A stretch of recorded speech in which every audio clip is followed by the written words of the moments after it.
Braće i sestre, samo hvala što ste došli i to ovo kad se spomenuli i što čunamo banku jednu žutu, što bi rekli direktora, neće da stane za našu organizaciju. Sve ideje u Ravnogórskom pokretu na barikade.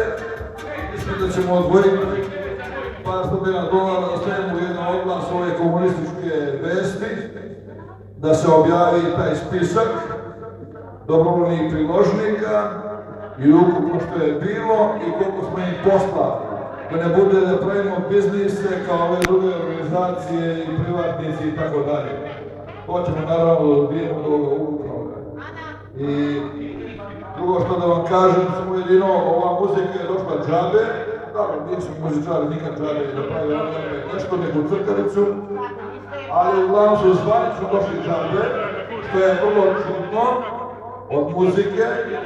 Znaš kakva je muzika, ono što je stres, ali eto, tako znaju da se može drugi put shvatiti kad se plaća i tako dalje.